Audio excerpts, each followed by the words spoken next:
شروع اللہ کے نام سے جو بڑا مہربان نہایت رحم والا ہے۔ اہل سرسار کی ایک قوم جسے قوم سبا بھی کہا جاتا ہے، اللہ تعالیٰ کی بے شمار نعمتوں کے اندر زندگی گزار رہی تھی۔ یہ قوم ایک عظیم تہذیب و تمدن کی مالک تھی۔ حضرت داؤد علیہ السلام اور حضرت سلیمان علیہ السلام کی باعظمت حکومتوں کے بعد ان کی حکومت زبان زد خاص اور عام تھی۔ کہا جاتا ہے کہ یہ لوگ گندم کے مغز سے آٹا پیس کر روٹیاں پکاتے تھے، لیکن اس کے برعکس وہ اس قدر اسراف کرنے والے اور ناشکرے تھے کہ انہی روٹیوں کے ساتھ بچوں کا پاخانہ صاف کرتے تھے۔ بعد ازاں ان آلودہ روٹیوں کو اکٹھا کرنے سے ایک پہاڑ بن گیا تھا۔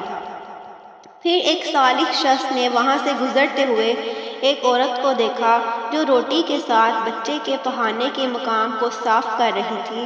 اس شخص نے عورت سے کہا، تیرے اوپر افسوس، خدا سے ڈر، کہیں ایسا نہ ہو کہ خدا تیرے اوپر اپنا غضب ڈھائے اور تجھ سے اپنی نعمت چھین لے۔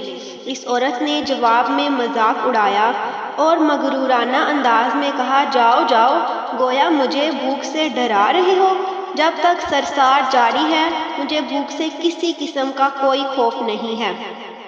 کوئی زیادہ عرصہ نہیں گزرا تھا کہ اللہ تعالیٰ نے ان لوگوں پر اپنا غضب ڈھایا۔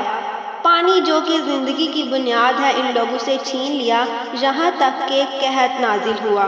بات یہاں تک پہنچ گئی کہ ان کی ذخیرہ کی ہوئی تمام غذا ختم ہو گئی۔ آخر کار وہ مجبور ہو گئے کہ انہی آلودہ روٹیوں پر ٹوٹ پڑے جو ان لوگوں نے اکٹھی کر کے پہاڑ کے معنی ڈھیر لگایا ہوا تھا، بلکہ وہاں سے روٹی لینے کے لیے صف لگتی تاکہ ہر کوئی وہاں سے اپنے حصے کی روٹی لے سکے۔ کفران نعمت، قحط اور ان کی بدحالی کے بارے میں متعدد روایات موجود ہیں۔ سورہ نحل کی آیت نمبر 112 اور 113 میں یوں ارشاد ہوتا ہے، اور اللہ نے اس بستی کی بھی مثال بیان کی ہے جو محفوظ اور مطمئن تھی۔ اس کا رزق ہر طرف سے باقاعدہ آ رہا تھا، لیکن اس بستی کے رہنے والوں نے اللہ کی نعمتوں کا انکار کیا تو خدا نے انہیں بھوک اور پیاس کا مزہ چکھایا، صرف ان کے ان اعمال کی بنا پر کہ جو وہ انجام دے رہے تھے۔ اور یقیناً ان کے پاس رسول آیا تو ان لوگوں نے ان کو جھٹلایا، تو پھر ان تک عذاب آ پہنچا کہ یہ سب ظلم کرنے والے تھے۔ اسی قوم سبا کے بارے میں ایک اور واقعہ بیان ہوتا ہے کہ ان لوگوں نے اپنی زراعت کو بہتر طور پر کاشت کرنے کے لیے پانی ذخیرہ کرنے کی خاطر بلک کے دو پہاڑوں کے درمیان ایک بہت بڑا بند تعمیر کیا ہوا تھا۔ سوراخ اور دوسرے پہاڑوں سے گزرا ہوا پانی اس بند میں آ کر وافر مقدار میں جمع ہو جاتا تھا۔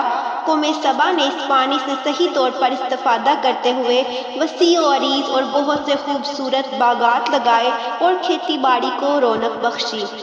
ان باغات کے درختوں کی شاخیں اس قدر پھلوں سے لدی ہوئی تھی کہ کہتے ہیں کہ اگر کوئی شخص سر پر ٹوکری رکھ کر ان کے نیچے سے گزرتا تو پھل خود بخود ٹوکری میں گرنا شروع ہو جاتے اور قلیل مدت میں ٹوکری تازہ پھولوں سے بھر جاتی۔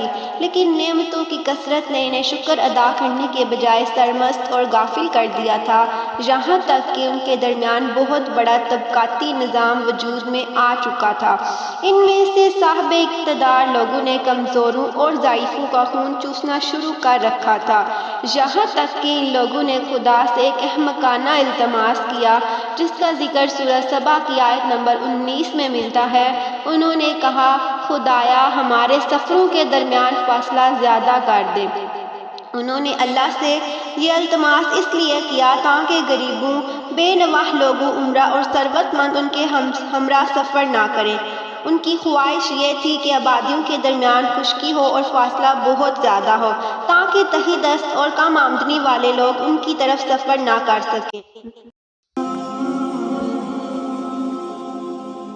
اللہ تعالیٰ نے ان مغرور پیٹ کے پجاریوں پر اپنا غضب نازل کیا۔ بعض روایتوں کے مطابق ان مغرور لوگوں کی آنکھوں سے دور صحرائی چوہوں نے مغرب نامی بند کی دیواروں پر حملہ کر کے انہیں اندر سے کھوکھلا کر دیا۔ ادھر سے بارشیں زیادہ ہوئی جس کی وجہ سے سیلاب آ گیا اور اس بند میں پانی بہت زیادہ اکٹھا ہو گیا۔ اچانک بند کی دیواریں ٹوٹی، اس سے ایک بہت بڑا سیلاب آیا جس میں تمام دیہات، آبادیاں، مال مویشی، باغات، کھیتیاں، ان کے محل اور گھر پانی میں غرق ہو کر نابود ہو گئے۔ ان کے باغات اور زراعت میں سے صرف بیری کے درخت اور کچھ جھاڑیاں بچی تھیں۔ پرندے وہاں سے کوچ کر گئے، جبکہ الوں اور کووں نے قوم سبا کے کھنڈرات میں اپنے گھونسلے بنا تھے۔ اس بات کا ذکر سورۃ سبا کی آیت نمبر 15 اور 16 میں ملتا ہے، اور آخر میں سورۃ سبا کی آیت نمبر 17 میں قرآن کریم میں اس واقعہ کا یوں نتیجہ نکالا ہے: یہ ہم نے ان کی ناشکری کی سزا دی ہے اور ہم ناشکروں کے علاوہ کسی کو سزا نہیں دیتے۔ ناظرین، اگر آپ کو یہ ویڈیو اچھی لگی ہے تو اس ویڈیو کو لائک کریں، چینل کو سبسکرائب کریں۔ اللہ حافظ۔